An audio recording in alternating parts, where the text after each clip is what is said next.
बोलो जयकारा बोल मेरे श्री गुरु महाराज की जय। श्री परमहंस दयाले जी महाराज की जय। सर्वप्रथम हम अपने दादा गुरु महाराज जी के श्री चरण कमलों में लाखों करोड़ों बार दंडवत प्रणाम करते हैं। सभी परमहंसों के चरणों में भी दंडवत प्रणाम करते हैं। हम श्रवण करने जा रहे हैं अमर ज्योति दर्शन जीवन चरित्र पंचम पातशाह। उससे पहले अपने इष्ट देव दादा गुरु महाराज जी के श्री चरण कमलों में नमन करते हुए आशीष लेंगे, उनको प्रणाम करेंगे और उनका आवाहन करेंगे। सभी प्रेम से प्रणाम करें। मेरे दादा गुरु महाराज तुमको लाखों प्रणाम, तुमको लाखों प्रणाम। मेरी बिगड़ी बनाने वाले तुमको लाखों प्रणाम जी। कोटि कोटि प्रणाम। अद्वैत का पाठ पढ़ाने वाले तुमको लाखों प्रणाम, कोटि कोटि प्रणाम। मेरे हापू बाबा जी तुमको लाखों प्रणाम, कोटि कोटि प्रणाम। सहित देही उड़ जाने वाले तुमको लाखों प्रणाम, कोटि कोटि प्रणाम। भव से पार लगाने वाले मेरी अखियों के तारे, मेरे दिल के सहारे, मुझे प्राणों से प्यारे तुम हो मेरे गुजारे। तुमको लाखों प्रणाम, तुमको लाखों प्रणाम जी। कोटि कोटि प्रणाम। आँखों से अपने इष्ट देव पंचम पातशाह सतगुरुदेव भगवान जी के प्यारे श्री दर्शनों का रसपान करें और कानों से उनके प्यारे वचनों का रसपान करें और श्वासों के साथ शब्द का जाप चलता रहे। आगे का प्रसंग श्रवण करेंगे कि 15 मार्च सन 1985 1985 को आपने श्री कार के द्वारा श्री संतनगर से अलवर की ओर प्रस्थान किया। साथ में कुछ गुरमुख जन बस के द्वारा जा रहे थे। तो जैसे ही दोनों बाइयाँ श्री दर्शन के लिए कार के समीप आई तो श्री प्रभु जी ने फरमाया कि आप यहाँ हो, हम तो अलवर जा रहे हैं। वे भी तुरंत ही बस में बैठ गई। अब आपने मथुरा पहुंचकर श्री कार के द्वारा 84 कोस की परिक्रमा की। बड़े ध्यान से वचनों को सुन लीजिए। आपने यानी पंचम पातशाह सतगुरुदेव भगवान जी ने मथुरा पहुंचकर श्री कार के द्वारा 84 कोस आता है ना, तो 84 कोस की परिक्रमा की। शहर से दूर सड़क के किनारे एक कच्चा टपरा नुमा कमरा था। उसके पास ही एक शिव मंदिर भी था। तो श्री प्रभु जी ने अपनी मौज से वहाँ माथा टेकने गए। श्री प्रभु जी अपनी मौज से शिव जी के मंदिर में माथा टेकने गए और वहीं समीप ही बने हुए कमरे के बाहर बहुत कचरा फैला हुआ था। ऐसे लगता था कि आने जाने वाले यात्री यहाँ ठहरकर विश्राम करते हों। आपने सब भक्तों से इस स्थान की सफाई करवाई और श्री वचन हुए इस स्थान को इतनी अच्छी तरह से साफ कर दो कि 1 मास तक यहाँ कचरा दिखाई ना दे। लोगों को भी यह विदित हो जाए कि यहाँ पर श्री अनंतपुर दरबार के सेवक आए थे। हो सकता है कि तुम्हें ही रात को ना यहाँ रुकना पड़ जाए। देखो अब ये जो वचन आ रहे हैं यहाँ से हमें बहुत शिक्षा मिल रही है, बहुत शिक्षा मिल रही है। हमारे सतगुरुदेव भगवान करके दिखाते हैं मुख से किस किस को बताएंगे, लेकिन करके दिखाते हैं कि सभी जब इन वचनों को पढ़ेंगे सुनेंगे तो उनके अंदर भी ऐसी भावना उत्पन्न हो कि अपने मन के अंदर, अपने दिल के अंदर द्वैत भावना नहीं रखनी है। शिव जी के मंदिर में गए अपनी मौज से माथा टेकने के लिए। मथुरा में श्री कृष्ण भगवान की नगरी में 84 कोस की कार के द्वारा परिक्रमा की, यानी सभी एक हैं। हमारा मन शुद्ध होना चाहिए। आज यहाँ पर हमें भी आँखों से देखा हुआ नज़ारा याद आ रहा है, जब शिव जी महाराज जी का यहाँ पर उच्चारण हो रहा है तो आँखों देखा नज़ारा। हम श्री संतनगर गए थे तो वापसी पर धौलपुर स्टेशन पर रुके। सुबह का समय था। श्री पंचम पातशाह सतगुरुदेव भगवान जी ने पंजाब मेल से ही जाना था, तो 9:15 बजे का टाइम था पंजाब मेल का, तो शायद शाम का समय था, 4:30 बजे का ऐसे कुछ था समय कि जाना पंजाब मेल पर ही था। तो क्या हुआ कि हम सभी प्लेटफॉर्म पर बैठे हुए थे। कुछ ही दूरी थी, बहुत कम दूरी थी हमारे और श्री पंचम पातशाह सतगुरुदेव भगवान जी के बीच में, बहुत ही कम दूरी थी। काफ़ी और भी प्रेमी थे साथ में। तो चेयर के ऊपर प्रभु विराजमान थे और महात्मा जी ने छतरी की हुई थी, धूप थी,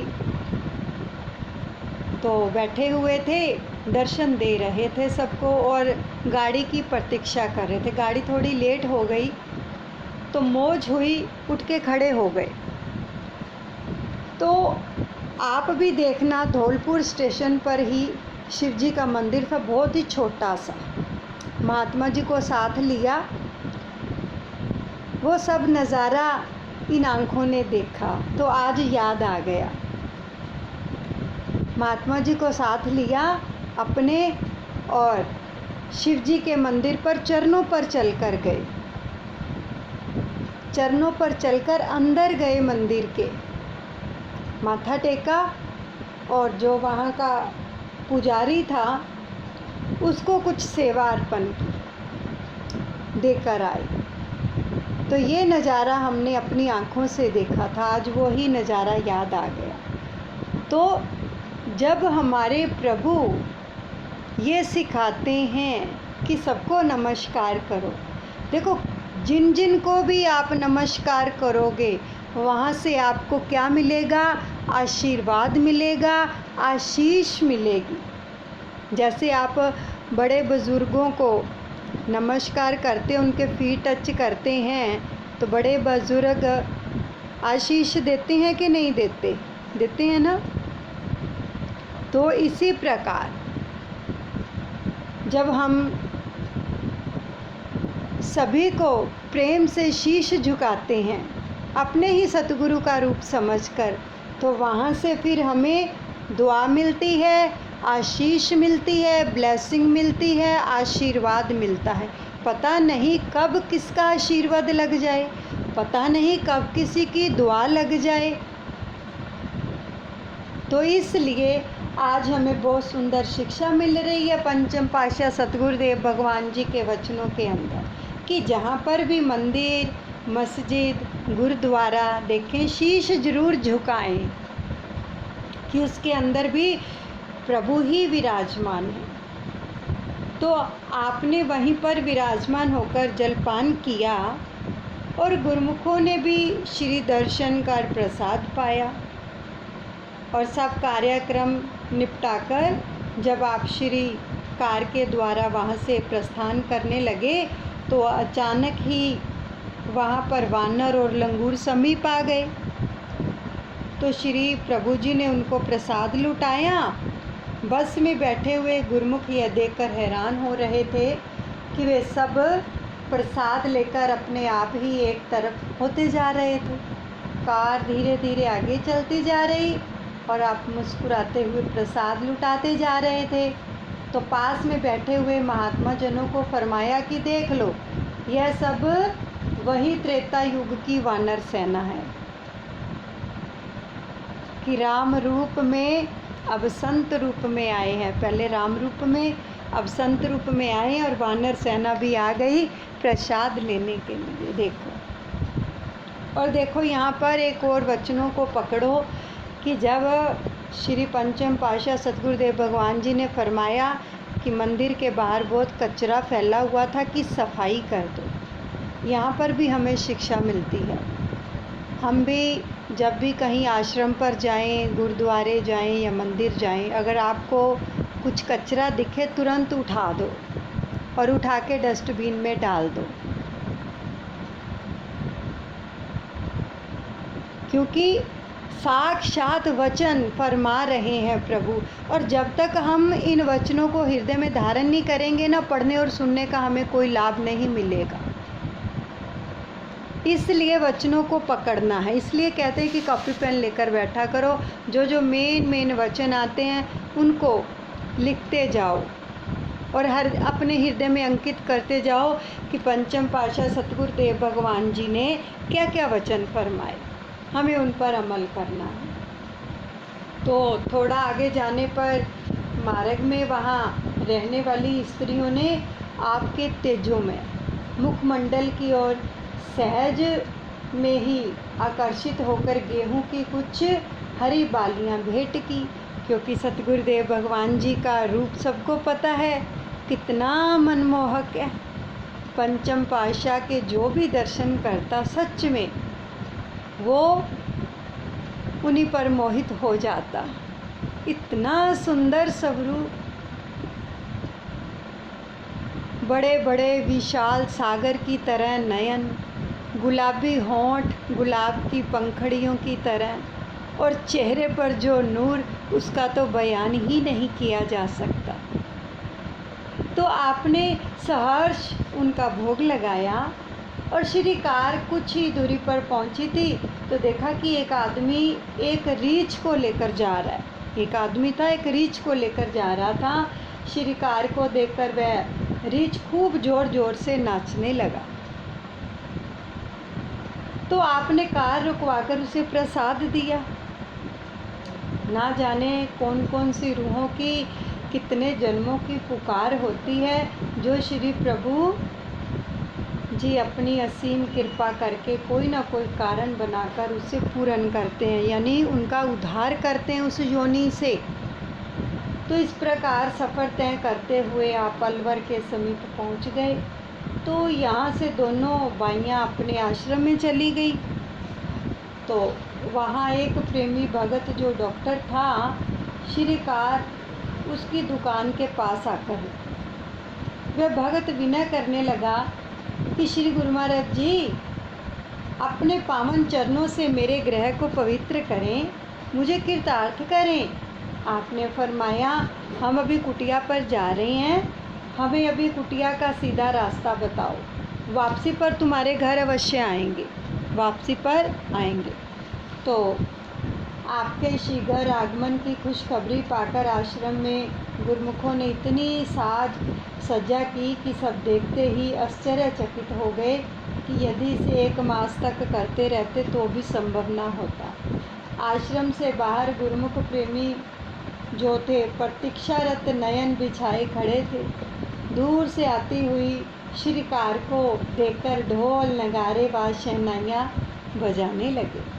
श्रीकार के आगे आगे नाचते हुए आश्रम तक पहुँचे और भाई भक्ति रत्नानंद जी ने हार्दिक उल्लास से अभिवादन किया और पलंग पर विराजमान होकर आप जी ने अमृतवाणी में फरमाया, अलवर वाले जो सभी प्रेमी सब ठीक हैं।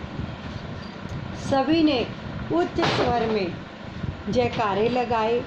सबके हृदय में खुशियों का पैमाना छलकने लगा और श्री प्रभु जी वहाँ 3 दिन विराजमान रहे।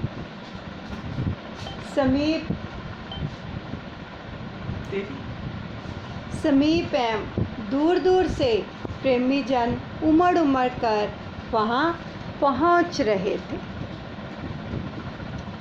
और यहाँ तक कि दिल्ली के प्रेमी भी श्री दर्शनों का सौभाग्य पाने के लिए वहाँ पहुँच गए।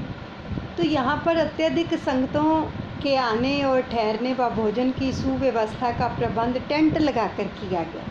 तो इस प्रकार एक विशाल पंडाल की व्यवस्था भी की गई और यहाँ पर श्री गुरु महाराज जी ने श्री दर्शन और श्री वचनों से जागृति प्रदान करते हुए सबको कृतार्थ किया। तो एक दिन आपने पावन वचनों में फरमाया कि महापुरुष अपनी वाणी में कथन करते हैं, नर अचेत पाप से डरू रे। बड़े ही प्रेम से श्रवण कीजिए वचनों को कि नर अचेत पाप से डरू रे, दीन दयाल सगल भंजन शरण ताहि तुम परू रे। वेद पुराण जास गुण गावत ताको, नाम ही गए मोह धरू रे। पावन नाम जगत पे हरि को, सिमर सिमर कसमल सब हरू रे।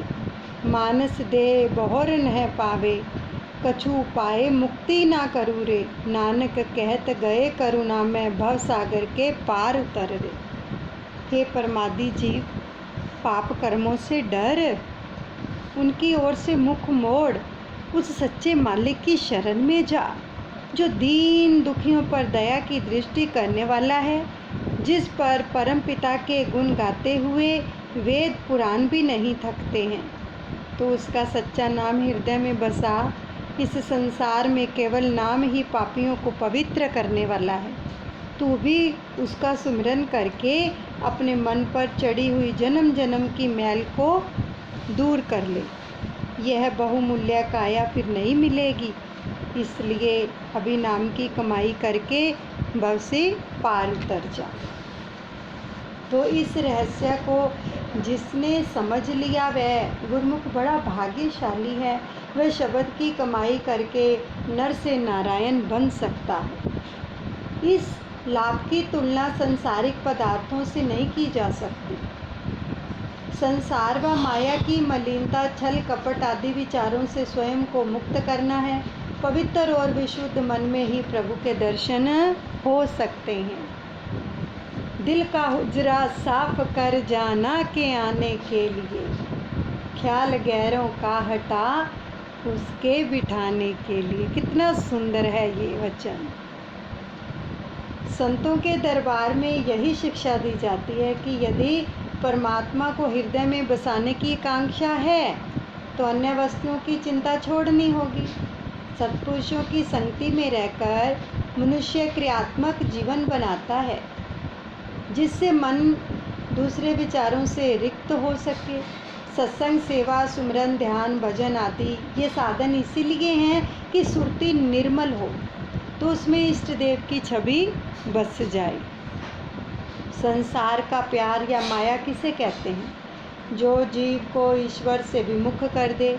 आजीविका कमाना, परिवार का पालन पोषण या धन संचित करने को माया नहीं कहते हैं। भव सागर के पदार्थों में वर्तने का नाम माया नहीं, अपितु प्रभु से विमुख होने का नाम माया है। यदि मनुष्य संसार के धंधे करता हुआ भी प्रभु के नाम सुमरन से विमुख नहीं रहता तो संसार की वस्तुएं उसके बंधन का हेतु नहीं बनती हैं, वे उसकी मुक्ति का कारण बन जाती हैं। इसलिए सत्पुरुष संसारी कामकाज करने के लिए मना नहीं करते हैं, अपितु उसमें सुरती फंसाने का खंडन करते हैं। कामकाज के लिए बिल्कुल भी मना नहीं करते हैं, जितना मर्जी कामकाज करो, लेकिन वो कामकाज करते हुए अपनी जीवा से नाम का सुमरन करते रहें कि ये कामकाज जो है वो भी मेरे प्रभु की सेवा है। तो कभी भी वो बंधन का कारण नहीं बनेंगे, काम वो सेवा का रूप बन जाएंगे। तो गुरुमुख माया की दुरंगी से सदैव सतर्क रहते हैं। दुरंगी के पर्दे को दूर करने के लिए सतगुरु शब्द की कमाई ही सर्वोत्तम कार्य है। इसलिए गुरुमुखों को चाहिए कि नियम पूर्वक साधना और अभ्यास में मगन रहकर माया और द्वैत के पर्दों को दूर करने का प्रयत्न करें। सुरती को निर्मल और शुद्ध बनाकर मालिक को प्रसन्न करें, अपने जीवन को सफल करें। तो महाप्रभु जी ने अपनी अनमोल वाणी में संगतों को कई बार कृतार्थ किया, पर यहाँ केवल एक ही बार के वचन दिए गए हैं कि संगत श्री दर्शन हेतु आती रही, श्री दर्शन एवं सत्संग का पूर्ण लाभ उठाती रही। तो इसके पश्चात आप दोनों बाइयों की कुटिया पर भी पधारे। यहाँ पर भी श्री प्रभु जी के आगमन की खुशखबरी मिल चुकी थी, तो सबने बहुत धूमधाम से स्वागत किया। तो यहाँ श्री मंदिर का निर्माण हो चुका था, बाकी काम अधूरा था। श्री मंदिर में विराजमान श्री परमहंस महान विभूतियों की सुंदर छवियों एवं साज सज्जा से प्रभावित होकर आपने फरमाया कि यहाँ तो लोग स्वयं ही खींचे चले आएंगे। इसलिए ही श्री परमहंस दयाल जी की मौज के अनुसार प्रत्येक स्थान पर श्री मंदिरों का निर्माण हो रहा है। हम श्री तृतीय पातशाही महाराज जी का वायदा पूर्ण करने आए हैं। उन्होंने यहाँ आने का वायदा किया था। तो बाई जी ने विनय की, स्वामी जी, भगवान अपनी रूहों को पहचानते हैं, उनके दिल में प्रभु मिलन की अभिलाषा को जागृत करते हैं, स्वयं चलकर उनके पास पहुँचते हैं। भगत वत्सल विरत संभारनहार आपका नाम है। आपकी असीम कृपा के हम सभी आभारी हैं। तो यहाँ एक महिला श्री चरणों में मत्था टेकने आई, तो उसके हाथ में एक न पंखा था जो वह श्री चरणों में भेंट करने के लिए लाई थी। उसकी वेशभूषा से ऐसे जान पड़ता था कि उसे 2 वक्त की रोटी भी नहीं मिल पाती होगी, यानी उसका पहरावा ऐसा था। तो श्री प्रभु जी ने उसका हालचाल पूछते हुए फरमाया कि यह पंखा कहाँ से लाई है। महिला ने शीश झुकाते हुए बड़े विनम्र भाव से कहा कि मुझे कुछ माह पूर्व स्वप्न में श्री दर्शन हुए थे और मैंने देखा कि आपको बहुत गर्मी लग रही थी। बस तब से ही मैं चोकर यानी आटे की छान बेचकर जो धन कमाती थी, देखो उसकी कमाई और सेवा, जो छान भूरा होता है ना आटे से निकलता है, उसको बेचकर जो वो धन कमाती थी उसे जोड़ना आरंभ कर दिया और उसी धन से आज मैं अपनी भावना पूर्ण कर पाई हूँ। इतनी गरीब थी वो, लेकिन भावना देखो, जिसने देना हो, जिसने सेवा करनी हो, वो हर तरह से ही निकाल लेता है। वो फिर वो सोचता नहीं है मैं तो गरीब हूँ, मैं कहाँ से लाऊं, मेरे पास तो पहले ही नहीं है, तो मैं सेवा कहाँ से करूँ। नहीं, जिसने करना है उसने कर ही लेना है और फिर कृपा भी उसी को मिलती है। तो फिर क्या हुआ, उसका उत्तर सुनकर श्री प्रभु जी ने अति प्रसन्न होकर फरमाया कि तुमने इतनी ऊंची भावना से पाई जोड़कर यह जो सेवा की है, यह लाखों करोड़ों से भी बढ़कर है।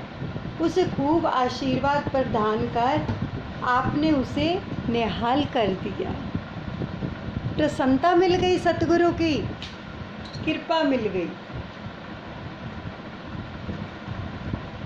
और इस प्रकार 3 दिन तक अलवर के प्रेमी गुरुमुखों ने श्री दर्शन एवं सत्संग का भरपूर लाभ प्राप्त किया।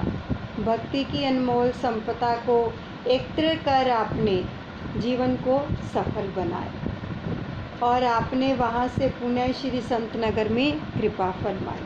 अब मकराना, यह स्थान श्री तृतीय पातशाही महाराज जी के समय में लिया गया था। यहाँ पर संगमरमर की खानें थी। जितना भी पत्थर आता है मकराना से आता है, क्योंकि यहाँ पर संगमरमर की खानें थी। तो श्री अनंतपुर दरबार के श्री मंदिरों में निर्माण कार्य के लिए उपयोग होने वाला सारा संगमरमर है ना, वो मकराना से ही आता। तो आप साधु वेश में श्री आज्ञा से सन 1965 यानी 1965 और 1967 में यहाँ का सब हिसाब किताब देखने गए। तो रूहानी सिंहासन पर विराजमान होने के पश्चात आपने 1981 1981 से 1985 1985 में इस स्थान को अपनी पावन चरण रस से कृतार्थ किया। आपने श्री अनंतपुर से जयपुर, अजमेर, बीकानेर, जोधपुर होते हुए मकराना कृपा फरमाई। मकराना से आप जयपुर होते हुए सांबर गए, जहाँ भी श्री 108 श्री प्रथम पातशाही यानी दादा गुरु महाराज जी ने भजनाभ्यास और नाम का प्रचार किया। इन स्थानों के ऊपर वहाँ पर पंचम पातशाह भी गए। सांबर से पुणे जयपुर पधारे और यहाँ के सभी सत्संग आश्रमों में कृपा फरमाई। फिर आगरा प्रेमबाग होते हुए श्री संतनगर कृपा फरमाई। तो यहाँ पर दर्शनार्थ आई हुई समस्त संगत को आपने अपने पावन वचनों से निहाल किया। पुणे ग्वालियर शिवपुरी होते हुए श्री अनंतपुर में पधारे। कुछ समय पश्चात एक नया स्थान लेकर वहाँ संगमरमर पर मीनाकारी का कार्यारंभ करवाया। तो इस नवनिर्मित स्थान का मुहूर्त करने के लिए आपने श्री स्वामी विचार पूर्णानंद जी को भेजा। कुछ अन्य महात्मा जनों, महात्मा पूरन भक्तानंद जी और महात्मा ध्यान अमरानंद जी, महात्मा नित्य योगानंद जी के संग इन्होंने श्री अनंतपुर से कोटा होते हुए मकराना पहुंचकर 8 अगस्त 2004 को इस स्थान का मुहूर्त किया। पहले बने हुए स्थान पर रहने की विशेष सुविधा नहीं थी, लेकिन वर्तमान स्थिति को देखते हुए यहाँ आवास का पूरा प्रबंध किया गया और पक्के हवादार कमरे बनाए गए। भोजनशाला का निर्माण हुआ, जिससे वहाँ स्थायी रूप से सेवा करने वालों को सुविधा हो गई। इस स्थान का नाम आनंद नगर रखा गया। तो श्री सतगुरुदेव महाराज जी का परमार्थ कार्य दिन प्रतिदिन बढ़ता ही जा रहा था। तो इसके साथ साथ आश्रमों में बढ़ोतरी, वहाँ पर समय देना तथा विदेश यात्रा अपना ही प्रमुख स्थान लिए हुए थे। तो समय की न्यूनता होते हुए भी आपने प्रत्येक आश्रम के उत्थान कार्य को स्वयं ही देखरेख में करवाया।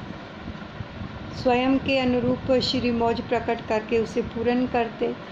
सन 1976 यानी 1976 में अपनी श्री मौज से श्री अनंतपुर में फरमाया कि श्री संतनगर में संत तो अवश्य होने चाहिए।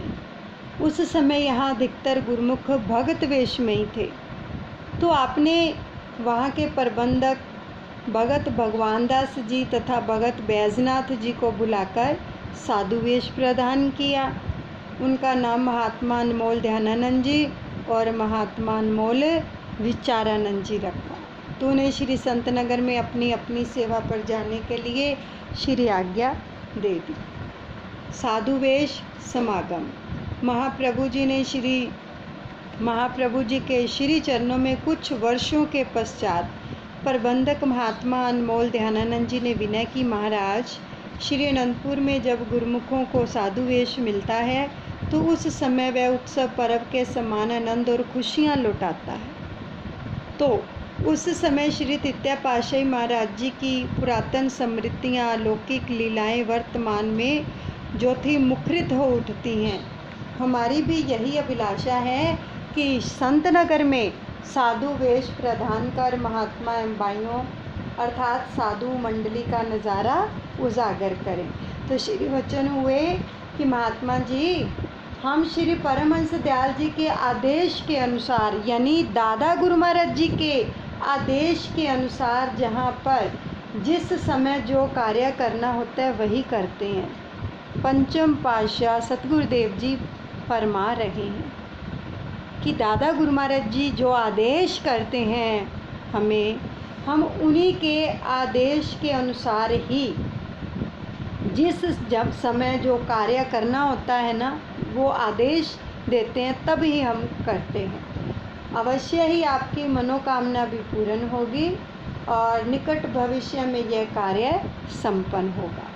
तो इसके पश्चात समीप ही बने प्रेमनगर में कुछ गुरुमुखों को साथ लेकर गए और महापुरुषों की अपनी ही रचना और प्रेरणा सब गुरुमुखों को एक पंक्ति में खड़ा करके हर एक से पूछा कि आपके दिल में साधु वेश प्राप्त करने की चाहना है। सबने विनय की महाप्रभु इस वेश में ही सेवा करने और श्री दर्शन की दिव्य लीलाओं का आनंद प्राप्त करने का संयोग मिला है। आपकी श्री आज्ञा शिरोधार्य है। पुनः आपने फरमाया, जब तक दिल में ज़बरदस्त ख्वाहिश किसी चीज़ को पाने के लिए नहीं होती है तो नीति के विधान के अनुसार वह उसे प्राप्त नहीं कर सकता। श्री संतनगर में भी साधु मंडली बनेगी, परंतु उसके लिए समय अभी शेष है। तो महात्मा जी ने दंडवत प्रणाम करके क्षमा मांगी और सब अपने श्री प्रभु जी के गुणानुवाद गाते हुए सेवा और दर्शन करते हुए आनंदित होने लगे। समय पाकर वहाँ पर आपने महात्मा ब्रह्मा हीरानंद जी, महात्मा ब्रह्मा अमट्यानंद जी और महात्मा ब्रह्मा परमानंद जी को साधु वेश के नाम से अलंकृत कर उनकी हार्दिक भावना को पूर्ण किया। हर्षोल्लास पूर्ण इस समागम के पश्चात भंडारा भी किया गया। तो इसके अंतर्गत कुछ संस्कारी एवं अधिकारी श्री संतनगर के निवासी तथा कुछ अनंतपुर के स्थायी निवासी जो सेवा के लिए जाते थे, उन्हें साधु वेश भी प्रदान किया। समय समय पर जब जब भी आप वहाँ पर साधु वेश की रचना रचाते तो ऐसा समय बंध जाता कि जैसे साधु वेश समागम का जो है विशेष उत्सव मनाया जा रहा हो। हर बार अपूर्व खुशी और महाआनंद को पाकर दिव्य मस्ती की अनुभूति होती। महाप्रभु जी निराले ढंग से ही इसका सूत्रपात करते और श्री वचनों की निधि से माला माल करते हुए फरमाते कि साधु वेश धारण करने का क्या मकसद है। इस उद्देश्य को हर समय अपने सन्मुख रखना है। यह एक महान अर्थपूर्ण जीवन का ढंग है कि निस्वार्थ प्रेम, निष्काम सेवा, परोपकार, सहनशीलता और क्षमा इन गुणों का समावेश है, जैसा कि संत सहजोबाई जी ने अपनी वाणी में लिखा है। देखो, बहुत सुंदर वचन फरमाए महाप्रभु ने कि जिसको भी साधु बनाया जाता है, साधु वेश दिया जाता है, उसके अंदर ये गुण होने चाहिए। अपने अंदर ये गुण लेके आओ। कौन कौन से गुण होने चाहिए एक साधु के अंदर? कि एक तो निस्वार्थ प्रेम करना। कोई भी आए आपके पास, ये वचन फरमाए हैं श्री पंचम पातशाह सतगुरुदेव भगवान जी ने, जिनको साधु वेश प्रदान किया। साथ में वचन फरमाए कि आपका जीवन कैसा होना चाहिए। आपके पास कोई भी आ रहा है, आपके अंदर निस्वार्थ प्रेम होना चाहिए। स्वार्थ नहीं होना चाहिए कि ये हमें सेवा देगा तभी हम इससे प्रेम करें, ऐसा नहीं। निस्वार्थ प्रेम, कैसे भी कोई आए उसे निस्वार्थ प्रेम करना। और निष्काम सेवा, बिना कामना रख के सेवा करनी है। और परोपकार, दूसरों के ऊपर परोपकार करना। और सहनशीलता होनी चाहिए।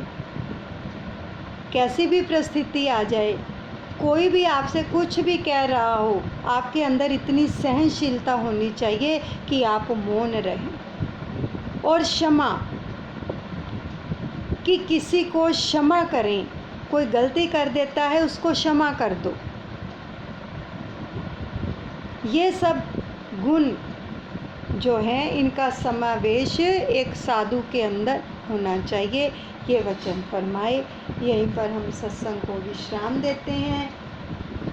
दादा गुरु महाराज जी के चरणों में समर्पण करते हैं। अनुचित क्षमा करें। बोलो जयकारा, बोल मेरे श्री गुरु महाराज की जय। श्री परमहंस दयाल जी महाराज की जय।